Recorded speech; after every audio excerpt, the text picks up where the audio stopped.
मशरिक़ी वस्ता में लगातार हालात कशीदा हैं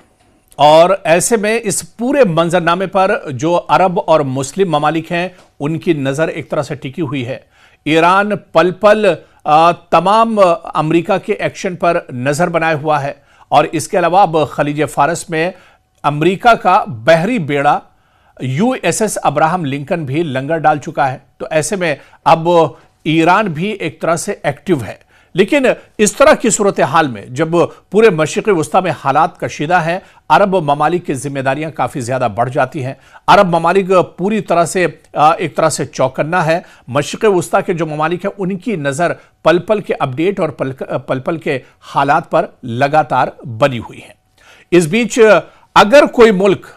ईरान के साथ पूरी मजबूती के साथ इस तरह के हालात में खड़ा है, अमेरिका को ईरान के साथ साथ अगर कोई मुल्क इस वक्त आंखों में आंख डालकर बात कर रहा है तो वो कोई और नहीं बल्कि लड़ाका और जिहादी हूसियों का जो मुल्क है यानी यमन। यमन इस वक्त ईरान के शाना बशाना खड़ा है और यमन लगातार एक तरह से अमेरिका को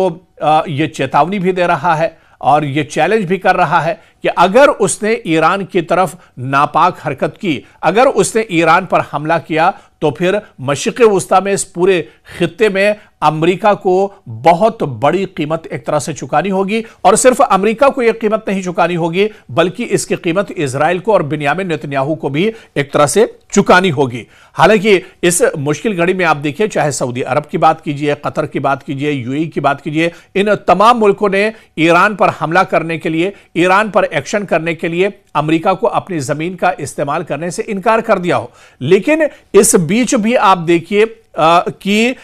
इस पूरी दुनिया में जो इस्लामी ममालिक हैं, 50 से ज्यादा इस्लामी ममालिक हैं, इसमें कहा जा रहा है कि सिर्फ एक मुस्लिम मुल्क ऐसा है जिसने अमेरिका, बरतानिया और इजराइल की तरफ से मुसलसल जो फजाई हमलों की बात कही जा रही है, अटैक की बात कही जा रही है। और आप देखिए कि वो मुल्क चाहे गजा के हालात रहे हो, चाहे इससे पहले ईरान पर जो इजराइल ने हमला किया उसकी बात कर ले, या मशरिक़ी वस्ता में आमतौर से जो हालात खराब रहते हैं, इजराइल और अमेरिका जो यहां पर हालात बेहतर नहीं होने देते, इन तमाम हालात में अगर दुश्मन की आंख में आंख डालकर कोई मुल्क देखता रहा है, कोई मैदान में कोई मुल्क लगातार डटा रहा है, तो दुनिया में मुसलमानों का बहुत कमजोर मुल्क, बहुत छोटा मुल्क जिस पर हमेशा से पाबंदियां रही, जिस पर हमेशा एक तरह से अटैक और हमले होते रहे, वो यमन है। जी हां, यमन दरअसल वो मुस्लिम मुल्क है जो पूरी ताकत के साथ कल भी ईरान के साथ खड़ा था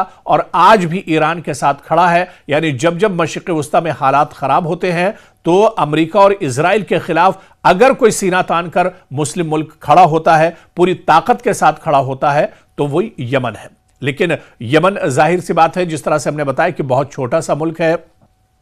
और उसके ऊपर पाबंदियां भी हमेशा रही हैं। लगातार यहां पर छोटी मोटी लड़ाइयों का, तनाव का दौर, कशीदगी का दौर हमेशा से ही एक तरह से जारी रहता है। लेकिन इस बीच देखिए, जब मशरिक़ी वस्ता में हालात कशीदा है,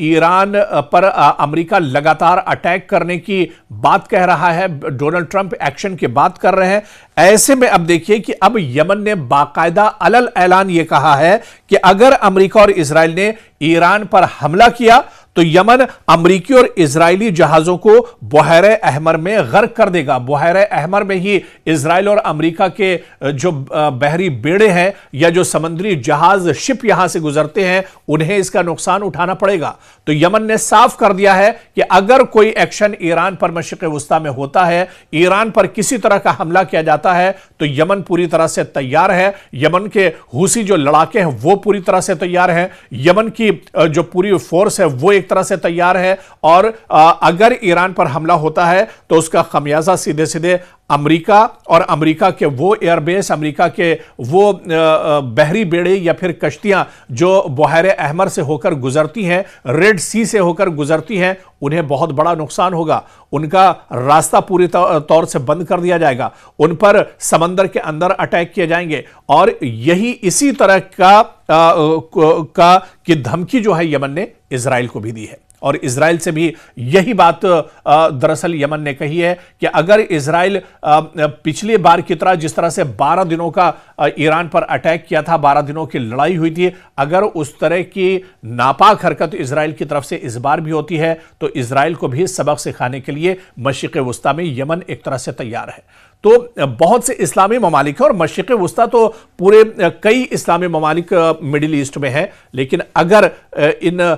कशीदा हालात में, मुश्किल हालात में अगर कोई ईरान के साथ खड़ा है शाना बशाना और पूरी ताकत के साथ और दुश्मन को चैलेंज कर रहा है तो वो यमन है।